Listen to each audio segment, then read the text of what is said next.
Fala, rapaziada, ó, antes de ir lá no corte, vai na Betano, pega aqui o QR Code, coloca o cupom BETPOD, você pode faturar R$500 de boas-vindas.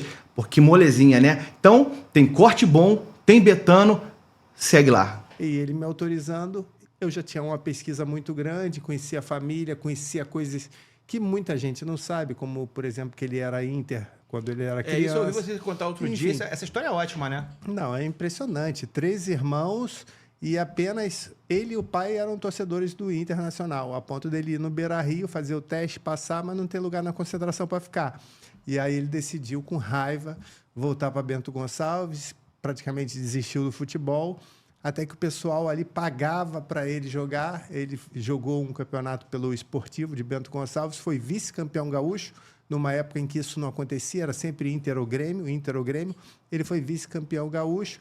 E o Valdir Espinosa, que estava encerrando carreira, lateral esquerdo, tomou um baile do Renato e, quando foi contratado para ser técnico do Grêmio, nas categorias de base, levou o Renato para lá.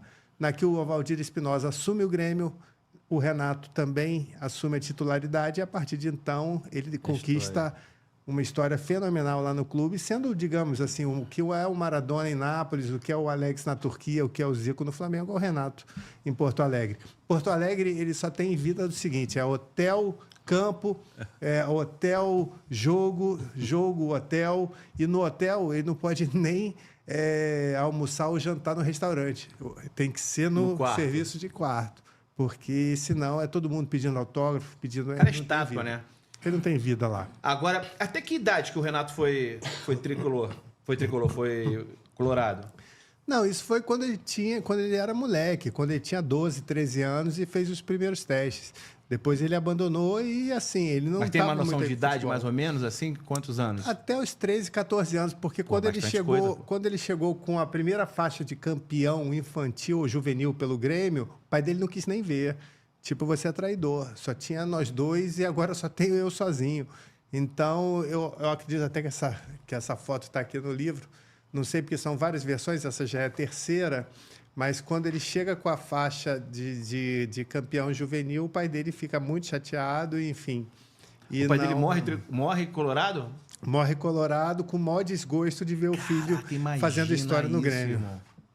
É isso. Tem quantos anos? Tem 40 anos, né? O Mundial do Grêmio. De 83, 40 anos. Tu imagina, cara, o cara, ele vai levar, ele deve ter levado aquilo pro túmulo, né? Porra, eu gerei o maior ídolo do meu rival, imagina o drama dele.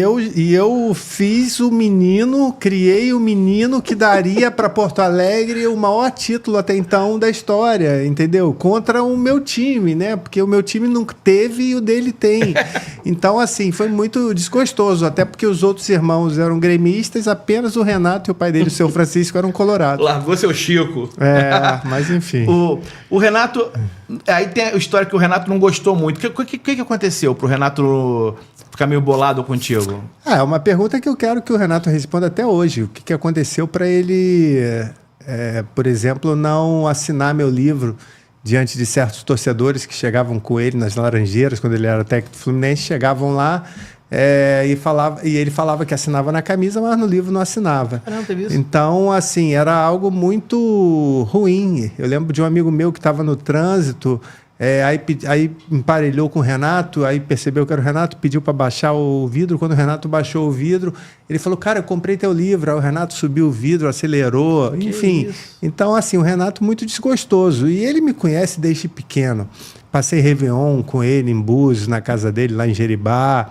Enfim, a gente se conheceu, eu conhecia a Maristela, a eterna noiva dele, Dona Maria, falecida, mãe dele, que me contou outra coisa, que ele não nasceu dia 9 de setembro, e sim 22 de janeiro, só foi registrado meses depois por conta da dificuldade de ir até o cartório, que era muito longe. Então, assim, o Renato sempre foi um amigo e ídolo meu, eu me espelhava nele, né? Era aquele cara que era craque, que era pegador, que era, autêntico, que era bom coração, que ajudava sem fazer alarde. O bonitão não posso ser, né? Mas, assim, o pegador ainda dava para tentar na época, quando eu tinha meus 15, 16, 17, 18 anos. Mas, assim, Então era uma referência que eu tinha, né? E aquele cara que tomava 10 chopps na noite, mas chegava de manhã e puxava o treino, puxava forte, a ponto de em 87 ser o melhor jogador da Copa União, bola de ouro da revista Placar, e o Zico falar, eu me sacrifico para deixar ele solto, Time porque da minha vida. ele decide. Para mim também.